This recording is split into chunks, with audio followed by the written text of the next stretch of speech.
어떤 소리는 왜 우리를 소름 끼치게 할까요?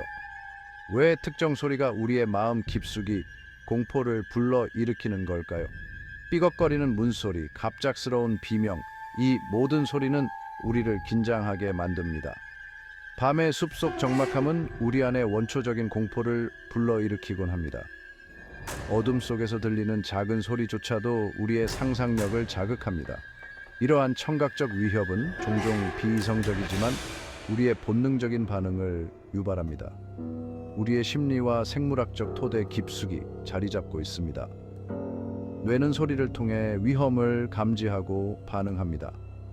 특정 소리가 어떻게 공포 반응을 유발하는지 그 흥미로운 과학을 함께 파헤쳐 봅시다. 소리와 공포의 관계를 이해하는 것은 매우 중요합니다. 우리의 뇌는 잠재적 위협에 반응하도록 설계되어 있으며 특히 소리에 민감합니다. 소리는 여기서 중요한 역할을 합니다. 소리의 주파수와 강도는 우리의 반응을 결정짓습니다. 뇌의 복잡한 작동 방식을 살펴보며 공포를 처리하는 신경 회로를 밝혀내고 우리의 반응을 이해합니다. 우리의 청각 민감성을 형성해 온 진화적 압력을 알아봅니다. 진화는 우리를 소리에 민감하게 만들었습니다. 공포와 경이로움 두 가지 감정을 자아내는 소리의 힘에 놀랄 준비를 하세요. 소리는 우리의 감정을 깊이 자극합니다. 밤늦게 집에 혼자 걸어가는데 누군가 따라오는 듯한 발소리가 들린다고 상상해 보세요. 그 순간 주변의 모든 소리가 더 크게 들리고 작은 소리에도 민감해집니다. 심장이 빨리 뛰고 본능적으로 걸음을 재촉하게 될 겁니다. 이처럼 소리는 우리의 생존 본능을 자극하여 빠르게 반응하게 만듭니다. 이는 조건적 공포의 전형적인 예입니다. 특정 소리가 반복적으로 위협과 연관될 때 우리는 그 소리에 공포를 느끼게 됩니다. 우리의 뇌는 즉각적인 위협이 아니더라도 소리와 위험을 연관짓는 데 매우 능숙합니다. 이는 생존을 위한 중요한 메커니즘입니다. 일상적인 경험을 통해 소리와 공포 사이에 강력한 연관성이 만들어질 수 있습니다. 예를 들어 갑작스러운 큰 소리는 우리를 놀라게 하고 경계심을 높입니다. 이러한 학습 과정을 고전적 조건화라고 하며 이반 파블로프의 개 실험으로 유명해졌습니다. 파블로프는 개들이 특정 소리를 음식과 연관 짓는 법을 배운다는 것을 발견했습니다. 파블로프의 개들이 종소리를 음식과 연관 짓는 법을 배우는 것처럼 우리도 특정 소리를 특정 경험과 연관 짓게 됩니다. 우리도 이전에는 중립적이었던 소리가 무서운 경험과 결합되면 공포 반응을 보이게 됩니다. 이는 우리의 뇌가 생존을 위해 소리를 어떻게 활용하는지를 보여줍니다. 어떤 공포는 학습되는 반면 어떤 공포는 우리 생물학적으로 타고나는 것처럼 보입니다. 특정 소리에 의해 유발되는 이러한 선천적인 공포는 진화론적 뿌리를 가지고 있습니다. 갑작스러운 큰 소리에 의해 유발되는 깜짝 반응을 떠올려 보세요. 유아기부터 나타나는 이 반사 작용은 생존에 매우 중요합니다. 갑작스러운 소리에 의해 유발되는 깜짝 반응은 선천적인 생존 메커니즘입니다. 마찬가지로 많은 사람들이 쉬쉬거리는 소리, 으르렁거리는 소리, 날카로운 비명과 같은 특정 동물 소리에 대해 본능적인 두려움을 느낍니다.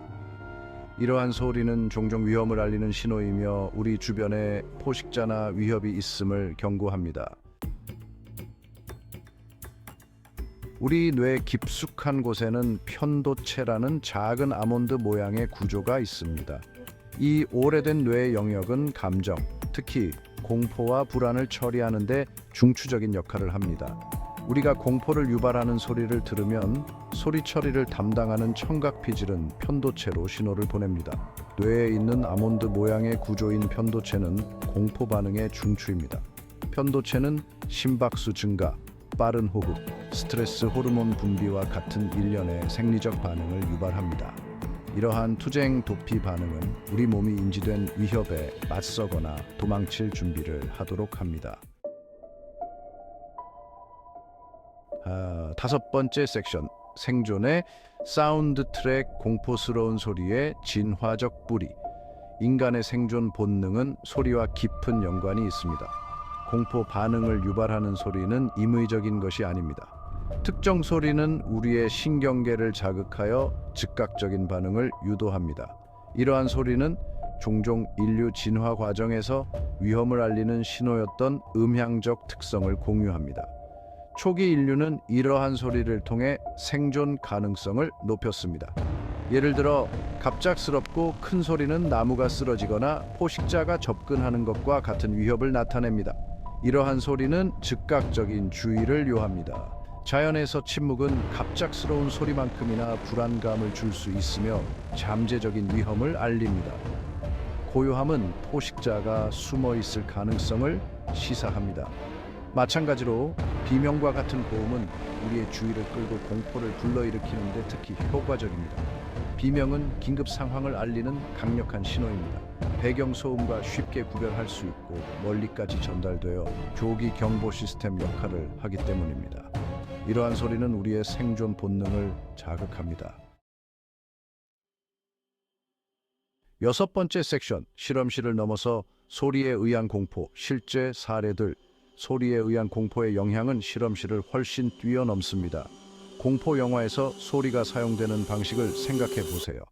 영화 제작자들은 특정 감정을 불러 일으키기 위해 신중하게 사운드 트랙을 제작하며 종종 불쾌한 소음, 섬뜩한 속삭임, 불안정한 음악을 사용하여 공포와 서스펜스를 조성합니다. 일상생활에서도 특정 소리는 우리가 불안감의 원인을 의식적으로 인지하지 못하더라도 불안감과 불편함을 유발할 수 있습니다. 예를 들어 끊임없이 울리는 자동차 경적 소리나 기계 돌아가는 소리는 스트레스와 수면 장애를 유발할 수 있습니다. 일곱 번째 섹션, 공포에서 매혹까지. 무서운 소리의 기묘한 매력. 공포는 불쾌한 감정이지만 이상하게도 매력적일 수 있습니다. 롤러코스터, 귀신의 집, 공포 영화의 인기를 생각해 보세요. 이러한 경험은 우리의 두려움에 맞서고 아드레날린의 스릴을 경험할 수 있는 안전하고 통제된 환경을 제공합니다. 게다가 무서운 소리는 경이로움과 호기심을 불러일으킬 수 있습니다. 휘몰아치는 바람, 부서지는 파도, 멀리서 들려오는 천둥 소리는 자연의 광대함과 위력을 일깨워줍니다. 여덟 번째 섹션, 소닉 악마, 길들이기, 괴로운 소음에 대처하기. 어떤 사람들에게는 소리에 의한 공포가 심각하여 공포증이나 불안 장애로 이어질 수 있습니다. 그러나 이러한 두려움을 관리하고 극복하는 방법이 있습니다. 예를 들어 인지행동 치료는 개인이 유발 요인이 되는 소리와 관련된 부정적인 사고 패턴을 식별하고 해결하는 데 도움이 될 수 있습니다. 다른 대처 메커니즘으로는 원치 않는 소리를 차단하기 위해 백색 소음이나 차분한 음악을 사용하는 사운드 마스킹, 그리고 통제된 방식으로 두려운 소리에 천천히 노출시키는 점진적 탈감작 등이 있습니다. 아홉 번째 섹션, 소리의 지속적인 힘, 마지막 생각. 소리는 인간 경험의 필수적인 부분이며 우리의 감정, 행동, 세상에 대한 인식을 형성합니다. 특정 소리는 원초적인 공포 반응을 유발할 수 있지만 경이로움, 경외감, 그리고 우리 주변 환경과의 깊은 연결을 불러일으킬 수도 있습니다. 이러한 청각적 반가소의 뒤에 숨겨진 과학을 이해함으로써 우리는 공포와 영감을 동시에 불러일으키는 소리의 힘을 더 잘 이해할 수 있을 것입니다.